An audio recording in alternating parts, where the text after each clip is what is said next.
You hear that whisper. It's everywhere, promising relaxation, especially for kids, right? But what if there's something else going on? Something hidden? Well, that's what we need to talk about today. Particularly for parents, we're looking at recent research, and frankly, some of it's quite disturbing when it comes to children's development. Okay, let's dive in. There's this Oxford study from just last year. It found, get this, 68% of frequent ASMR users, they reported actual withdrawal symptoms. Yeah, things like irritability, insomnia, headaches even. Yeah. Well, that points much more towards dependency than simple relaxation, doesn't it? It really does. It's not just liking something. It's feeling bad when it's gone. Exactly. And when you see withdrawal, you have to ask what's happening in the brain. What pathways are being activated? And that brings us to the NIH study from this year. This one's even more stark, I think.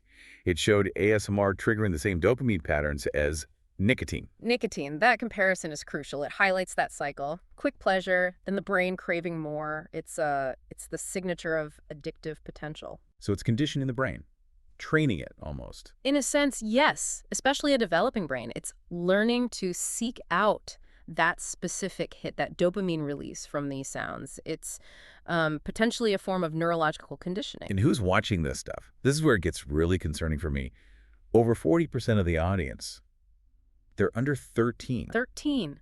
Yeah. And think about the popular triggers for that age group. You see things like mouth sounds, ear licking, even something called spit painting. It sounds so intimate and aimed at Now, children. that's the loophole, isn't it? YouTube might classify it as not sexual, technically, but the algorithm, it pushes this content. Is it just chance that autoplay keeps feeding these videos to kids? It feels intentional, or at least like a massive oversight, like the system is being gamed.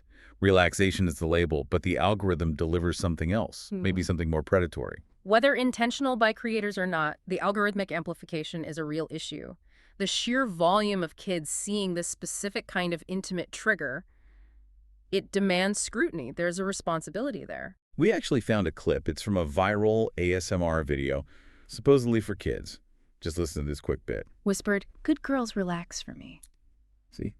It's subtle, but knowing the audience is young children, it feels off.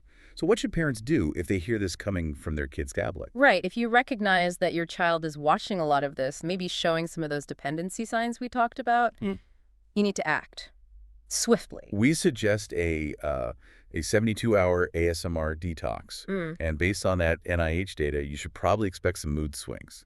Irritability. That's the dopamine reset. It's like weaning off nicotine in terms of brain chemistry.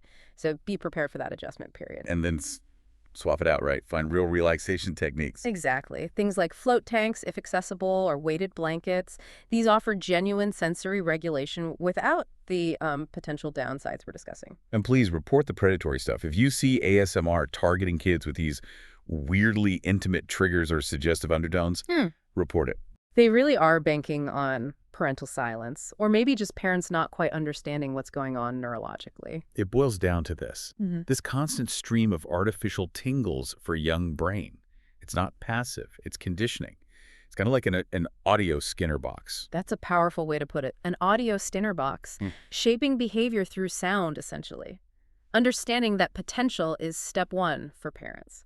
Look, this isn't some conspiracy theory. This is based on behavioral science, on the studies we've mentioned. So if you want to understand more about this whole whisper therapy landscape, well, stick around. And leave with this thought. ASMR for kids. Is it just relaxation, or is it closer to that audio Skinner box? Something to really think about.